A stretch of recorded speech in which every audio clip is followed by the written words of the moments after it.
Bismillahirrahmanirrahim. Alhamdulillah wassalatu wassalamu ala Rasulillah. Asyhadu an la ilaha illallah wahdahu la syarika lah. Wa asyhadu anna Muhammadan abduhu wa rasuluh. Sallallahu alaihi wa ala alihi wa sahbihi wa sallama tasliman katsira, amma ba'd. Qala Allah ta'ala fil Qur'anil Karim, ya ayyuhalladzina amanu taqullaha wal tanzur nafsum ma qaddamat lighad wattaqullah innallaha khabirum bima ta'malun. Nam nuwasil insyaallah qira'atana min sahih al-Bukhari. Nadkhul insyaallah fil bab al-hadi ashar. Qala al-imam al-Bukhari rahimahullah, bab idza falatat ad-dabbah fi shalah. Bab hukum apabila unta atau kuda atau keledai lepas dari ikatannya dan dia dalam keadaan sholat. Orang yang punyanya ini dalam keadaan sholat, apa yang harus dia lakukan? Seseorang yang sedang sholat melihat kendaraannya dicuri, melihat kendaraannya dari itu unta atau kuda atau keledai atau bighal kabur, sedangkan dia dalam keadaan salat, apa yang harus dia lakukan? Wa qala Qatadah, in ukhidha thawbuhu yatba'u sariqa wa yada'u salata. Berkata Qatadah ibn Da'amah Abul Khattab, ulama tabi'in, apabila kain atau baju seseorang dicuri dalam keadaan dia sedang sholat. Ya, kalau di zaman kita seringnya tas diletakkan di depan kemudian dicuri, atau di samping dicuri. Apa yang harus dia lakukan? Yatba'u as-sariqa, dia kejar pencuri tersebut. Wa yada'u shalah, dan dia batalkan salatnya. Batalkan salatnya, kejar pencurinya. Jangan dia lanjutkan salatnya. Pasti tidak khusyuk, gangguan-gangguan was-was banyak dalam hati dia.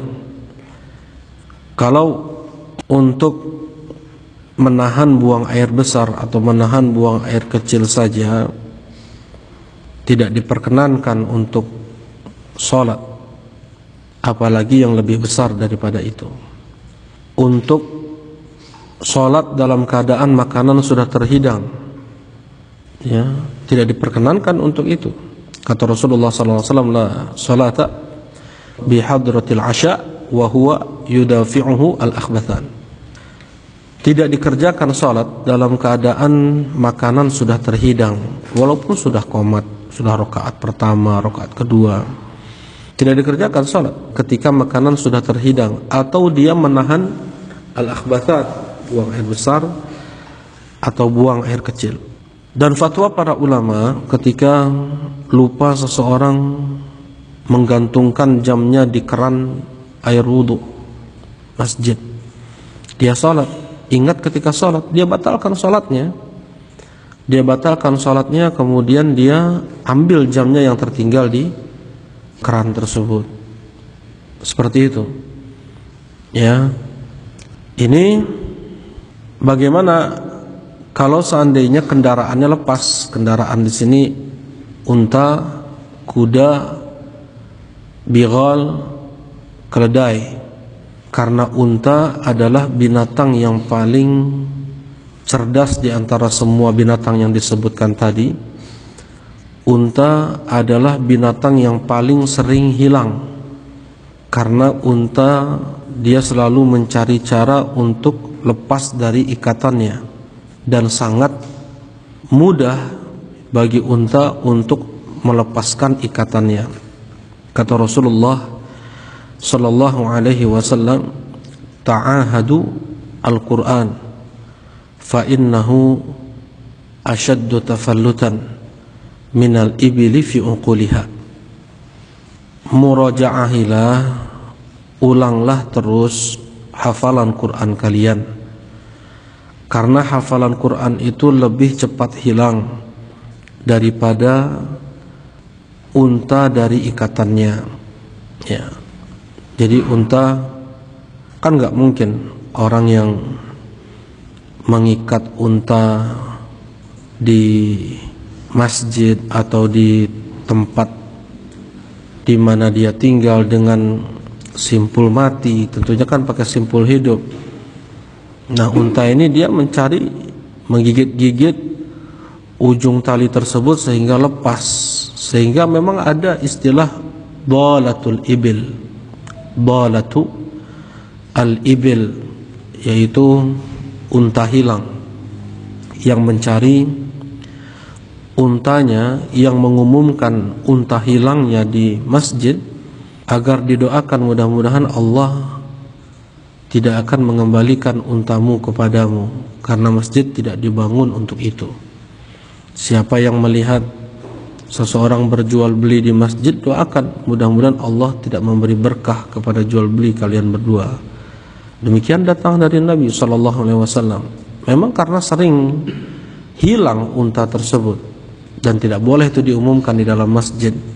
Di luar masjid boleh, ketika di dalam masjid tidak boleh dia umumkan untanya.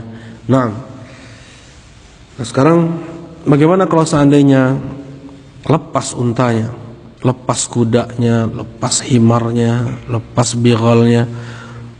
Qala al-Imam Al-Bukhari rahimahullah, haddatsana Adam wa huwa ibn Abi Iyas.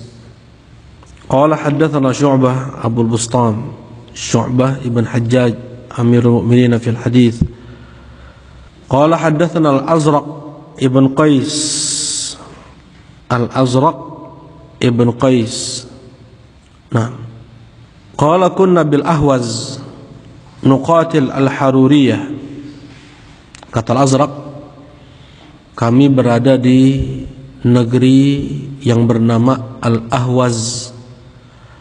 Al-Ahwaz adalah negeri terkenal yang letaknya di antara Basrah dan Persia. Letaknya antara Basrah dan Persia, berarti di ujung timur selatan Irak.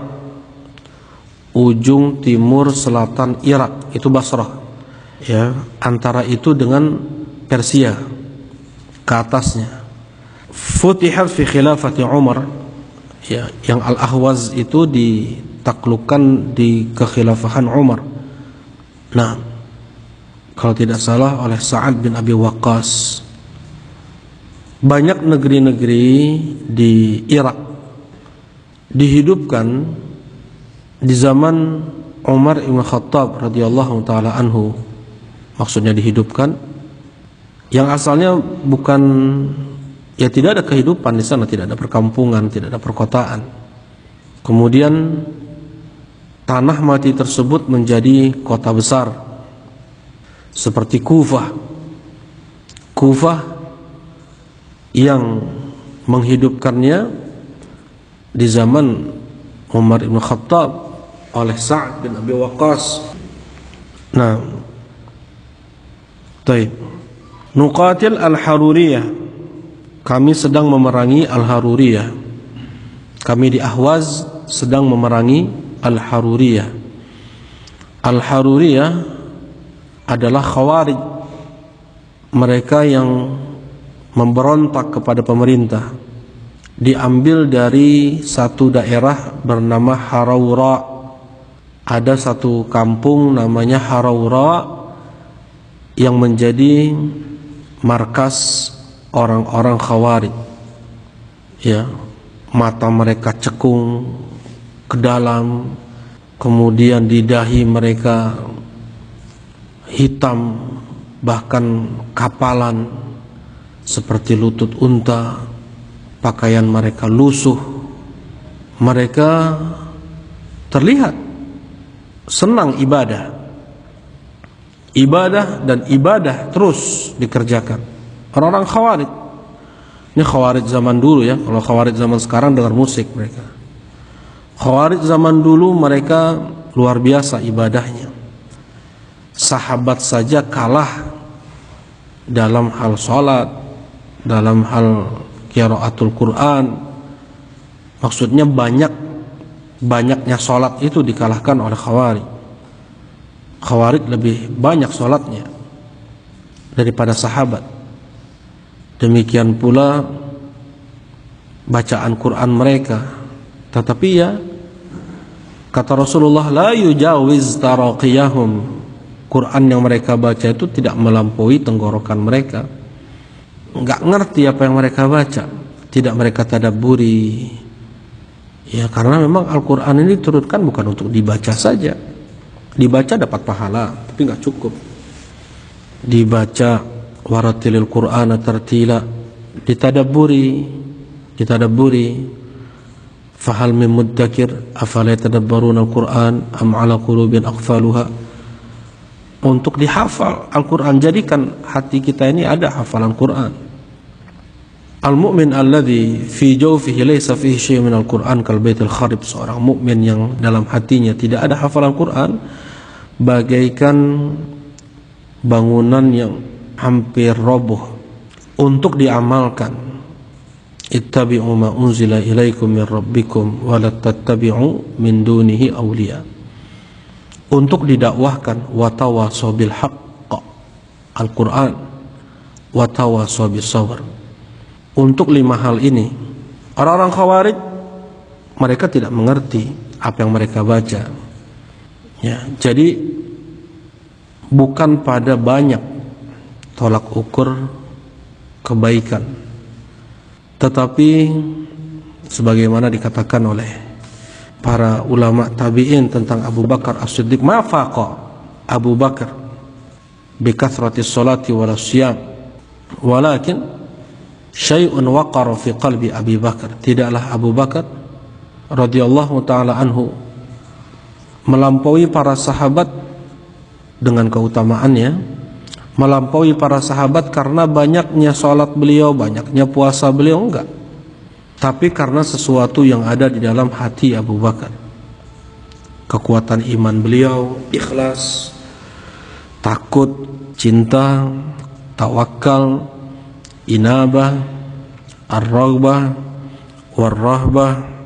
Nah, ini Haruriyah disifati mereka seperti itu oleh Abdullah ibn Abbas radhiyallahu taala anhu. Abdullah ibn Abbas ini mereka sudah bersiap-siap bertempur melawan Ali bin Abi Thalib. Didatangi sebelum berperang oleh Abdullah ibn Abbas. Ya, apa yang kalian tuntut dari Amirul Mukminin Ali bin Abi Thalib? 3 hal kata mereka, kemudian dijawab satu persatu oleh Abdullah ibn Abbas. Nah, kata Abdullah bin Abbas, saya datang dari sepupu Rasulullah dan dari sahabat-sahabat Nabi. Tidak ada satupun sahabat Nabi bersama kalian. Muqaddimah ucapan Abdullah bin Abbas saja sudah membuat tamparan keras untuk mereka, karena kebenaran itu hanya ada pada sahabat-sahabat Nabi. Ini antara dalil seseorang memahami Al-Quran, berislam, memahami hadis Nabi SAW sebagaimana yang datang dari Rasulullah dan para sahabat. Ya, Abdullah bin Abbas mengatakan demikian, aku datang dari sepupu Rasulullah, menantunya, dan dari sahabat-sahabat Nabi. Saya datang dari kubu Ali bin Abi Thalib dan banyak sahabat Nabi bersamanya, yang tidak ada satupun sahabat Nabi di tempat kalian ini. Yang sudah jelas kalian itu sesat. Ya, walaupun kalian berkeyakinan dalam kebenaran, mau beramar ma'ruf wa nahyu 'anil munkar, kalian mengaku di atas al-haq, kalian sesat. Mereka menuntut 3 hal. Kenapa Ali bin Abi Thalib tidak mensabi Aisyah ketika perang Jamal?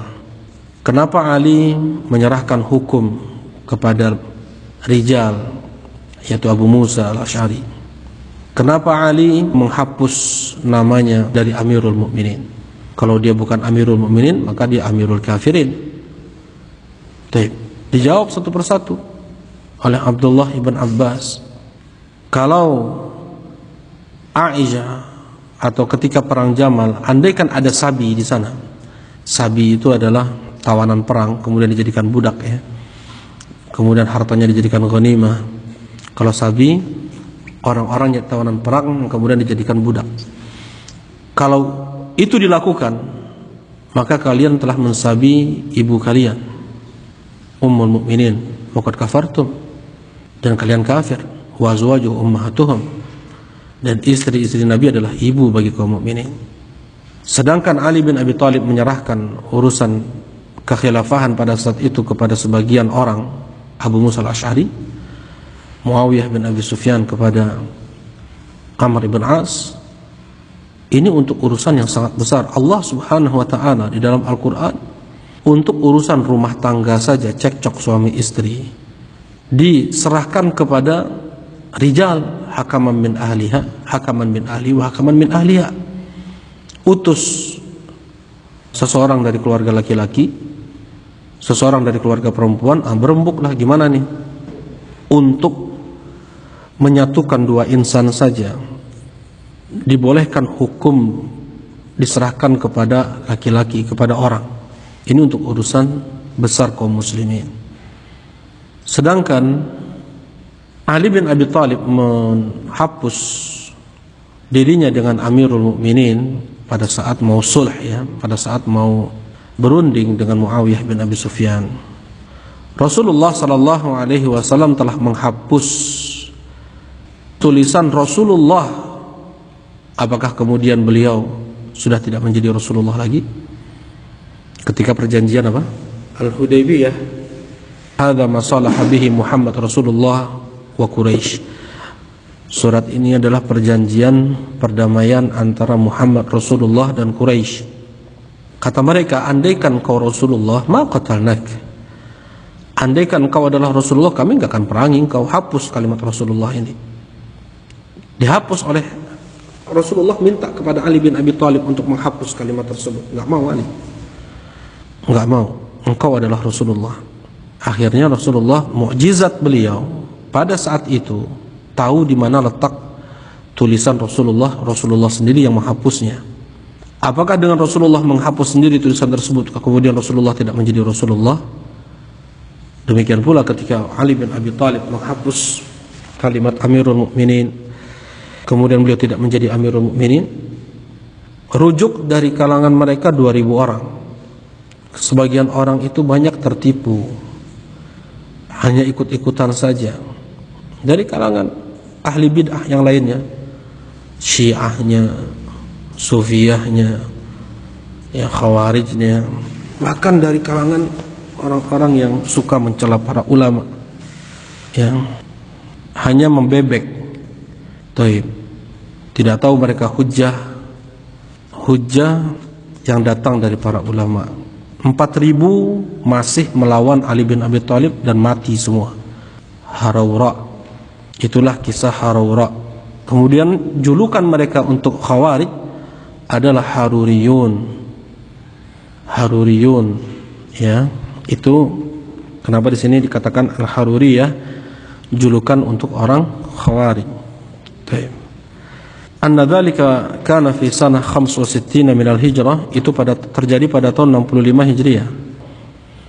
Wa kana al-Khawarij qad hasaru ahlal Basrah ma Nafi' ibn Azraq hatta qatala wa qatal min umara'il Basrah jama'atan illa an waliya Abdullah ibn Zubair al-Harith ibn Abdullah ibn Abi Rabi'ah al-Makhzumi ala al-Basra wa waliya al-Mahlab ibn Abi Sufra ala qital al-Khawarij. Nah, jahat orang-orang yang seperti ISIS sekarang tuh, Khawarij. Nah, mereka membunuhnya dengan cara keji, biadab. Taib. Kunna bil Ahwaz nuqatil al-Haruriyah. Di sini pasukan yang di sana ada sahabat Nabi. Kami sedang di Ahwaz memerangi Haruriyah. Fabainama ana ala jurufin nahrin idza rajulun yusalli. Ketika aku sedang berada di tepi sungai, ada orang yang sedang salat. Wa idza lijamu dabbatihi biyadihi, ternyata ada tali kekang untanya di tangan orang tersebut yang sedang salat. Faja'alatid dabbatu tunazi'uh, unta tersebut meronta-ronta, ya. Wa ja'ala yatba'uha, orang tersebut tentunya kadang maju, kadang mundur dalam salat. Ini terus salat nih. Tali kekang unta tersebut ada di tangannya, terkadang maju, terkadang mundur. Dia melangkah maju, melangkah mundur lagi. Qala Syu'bah huwa Abu Barzah al-Aslami, subhanallah. Orang tersebut ternyata sahabat Nabi yang bernama Abu Barzah al-Aslami. Faja'ala rajulun minal khawarij yaqul Allahumma fa'al bihadha syekh. Kemudian ada teriakan orang khawarij, ya mungkin mantau juga dia, melihat juga dia. Ya Allah, berikanlah kebinasaan kepada orang ini. Ini orang khawarij, doanya orang khawarij nih. Ya Allah, berikanlah kebinasaan atau hancurkanlah, atau ya maksudnya turunkan azab, ya, kepada syekh ini. Sedang sholat, masalah jalan-jalan, langkah ke depan, langkah ke belakang sambil pegang tali kekang. Ya, orang khawarij seperti ini nih, orang khawarij, ya, kata-katanya kotor, gampang mendoakan keburukan. Nah, falamma sarafa syekh, setelah selesai syekh tersebut dari salatnya, Abu Barzah al-Aslami qala inni sami'tu qawlakum wa inni ghazawtu ma'a Rasulillah sallallahu alaihi wasallam 6 ghazawat aw 7 ghazawat wa 8. Tadi aku dengar ucapan kalian, ya, sungguh aku telah berperang bersama Nabi sallallahu alaihi wasallam 6 kali atau 7 kali atau 8 kali. Wa syahidtu taysirah, dan aku betul-betul melihat perjalanan beliau, ya, apa yang beliau lakukan. Wa inni in kuntu an arji' ma'a dabbati ahabbu ilayya, maksudnya ini itu sudah dilakukan oleh Rasulullah, dilakukan oleh para sahabat. Nah, Abu Barzah al-Aslami tidak melakukan itu berdasarkan ijtihad beliau. Beliau melihat yang demikian itu terjadi di zaman Nabi SAW, entah itu Rasulullah yang lakukan atau para sahabat yang lainnya, dan disetujui oleh Rasulullah SAW. Nah, wa inni in kuntu an arji' ma'a dabbati ahabbu ilayya min ada'aha tarji ila ma'lafiha fa yashqa alayya. Aku pulang dengan menunggangi kendaraanku, untaku, lebih aku sukai daripada aku biarkan untaku lepas ketika aku salat, sehingga dia mencari makannya entah kemana dan susah bagiku untuk mendapatkannya kembali. Baik. Letak pendalilan dari hadis ini adalah Abu Barzah al-Aslami, sahabat Nabi. Beliau memegang tali kekang unta beliau ketika sholat, dan unta beliau sedang tidak tenang, ya, tidak tenang. Kadang narik Abu Barzah, kadang tenang lagi, sehingga beliau harus maju, harus mundur. Dan gerakan ini ketika sholat tidak mengapa dan masih teranggap sah. Nah, kalau lepas tali unta seseorang, atau dia mendengar motor dia bersuara mesinnya, dia sedang sholat di masjid, kemungkinan ada yang mencuri, batalkan, ya, kejar orang tersebut, jangan dibiarkan. Nah, dan yang seperti ini boleh untuk dilakukan dalam sholat. Qala al-Imam al-Bukhari rahimahullah, haddatsana Muhammad ibn Muqatil qala akhbarana Abdullah qala akhbarana Yunus 'an az-Zuhri 'an Urwah qala qalat Aisyatu khasafati syams faqama an-nabiy sallallahu alaihi wasallam faqara'a suratan tawilatan. Dari Aisyah, terjadi khusuf matahari, gerhana matahari. Kemudian Rasulullah sallallahu alaihi wasallam beliau bersegera untuk sholat dan membaca surat yang sangat panjang. Ya, Rasulullah mengkhawatirkan detik-detik itulah kiamat. Rasulullah mengkhawatirkan detik-detik itulah kiamat. Dan kalau seandainya itu yang terjadi, yang Rasulullah lakukan apa saat itu? Sholat. Ya, yang Rasulullah pilih dan memang itu syariat, sholat. Kalau itu memang detik-detik kiamat, apa amalan yang bisa kita lakukan untuk bertemu Allah Subhanahu wa taala? Tsumma raka'a fatal. Ya. Panjang sekali Rasulullah SAW salatnya, ruku beliau. Thumma rafa'a ra'sa, thumma istaftaha bi suratin ukhra. Kemudian bangkit dari ruku, kembali lagi Rasulullah SAW membaca surat. Thumma raka'a hatta qadaha wa sajad. Kemudian ruku sampai selesai sujud. Thumma fa'ala dzalika fi tsaniyah thumma qala. Kemudian melakukan juga yang demikian di rakaat yang kedua. Jadi satu rakaat itu 2 kali ruku. Ya, seperti halnya satu rakaat 2 kali sujud. Kemudian Rasulullah SAW berkata, innahuma ayatan min ayatillah. Gerhana matahari atau matahari dan bulan itu adalah 2 tanda-tanda kebesaran Allah Subhanahu wa taala dari tanda-tanda kebesaran Allah yang lainnya. Ya. Banyak orang tidak bisa melihat tanda-tanda kebesaran Allah, tertutup hatinya. Dia tidak melihat kuasa Allah pada dirinya. Wa fi anfusikum afala tubsirun. Dia tidak bisa melihat kuasa Allah pada pepohonan, pada hujan yang turun, pada api yang menyala, pada hembusan angin. Allah menyebut itu berkali-kali dalam Al-Quran. Pergantian siang dan malam, ya, berjalannya bulan, beredarnya bulan yang asalnya kal urjunil qadim, yang asalnya bulan sabit kemudian menjadi bulan purnama, itu Allah sebut. Surat Yasin, wala lailu sabiqun nahar, sebelumnya apa? Baik. Ya Allah sebut banyak tanda-tanda kebesarannya. Kapal laut yang seberat itu bisa mengapung di atas lautan. Kemudian perbendaharaan laut yang bisa kalian ambil, baik perhiasan untuk kalian atau makanan yang sangat enak untuk kalian, Allah sebut. Dan itu tanda-tanda kebesaran Allah, kata Allah Subhanahu wa taala, bagi orang yang berakal, bagi orang yang mau mengingat, bagi orang yang mau berpikir, bagi orang yang mau mendengar. Baik, tumbuhnya tunas dari biji. Tapi banyak orang tidak mengambil pelajaran, sehingga apa? Tidak menumbuhkan rasa syukur dia kepada Allah Subhanahu wa taala. Tidak menumbuhkan ketaatan kepada Allah Subhanahu wa taala. Di sini kata Rasulullah SAW, matahari dan bulan adalah 2 tanda-tanda kebesaran Allah dari tanda-tanda kebesaran Allah yang sangat banyak. Fa idza ra'aitum dzalika fasallu. Ketika terjadi gerhana pada keduanya, salatlah kalian. Hatta yufraja ankum, sampai tersingkap gerhana tersebut. Laqad ra'aitu fi maqami hadza kulla syai'in wa'idtuhu. Sungguh aku telah melihat di tempat aku berdiri ini apa yang dijanjikan untukku. Hatta laqad ra'aituni uridu an akhudha qitafan minal jannah hina ra'aitumuni ja'altu ataqaddam.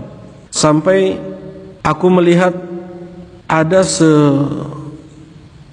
seonggok, ya, anggur,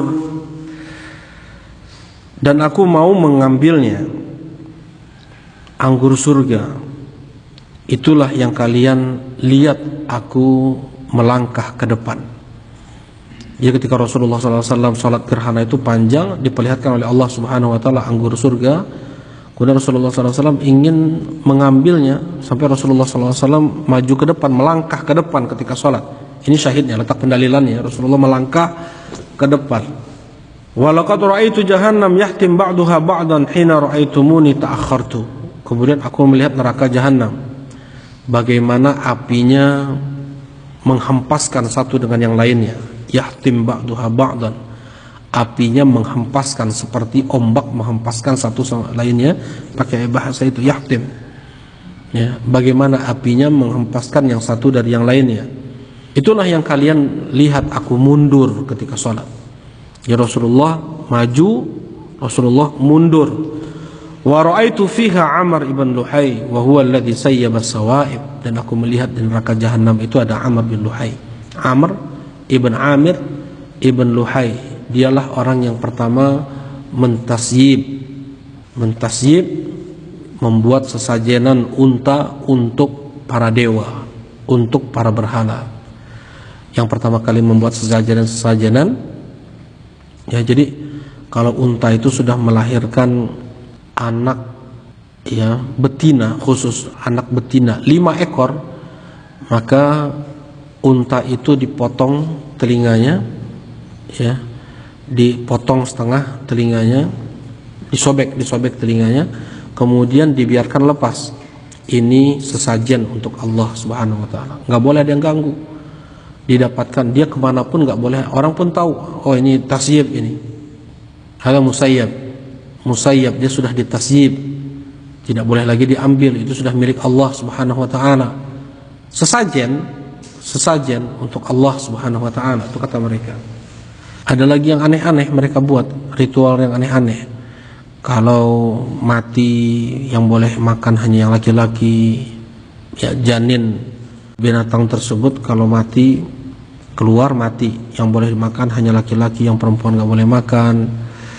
Nah, letak pendalilan dari hadis ini adalah Rasulullah SAW maju, Rasulullah mundur, tapi ini tidak terus beliau lakukan. Ya, dalam sekian panjang sholat beliau hanya beberapa kali saja yang seperti ini tidak membatalkan sholat. Ya, untuk berjalan banyak gerak ketika sholat, sering itu dilakukan, bisa membatalkan sholat. Nah, alhamdulillah ini sebagai dalil apabila kendaraan seseorang hilang, apabila tas seseorang dicuri ketika sholat, batalkan sholatnya. Nah, dia lupa naruh tas di WC misalnya, atau di tempat wudhu. Nah, jam tangannya tertinggal, jangan dia lanjutkan. Ya, was-was itu tempat yang sangat mudah bagi setan untuk masuk, memberikan was-was kepada dia. Nah, merusak kekhusyuan sholatnya. Baik, barakallahu fikum.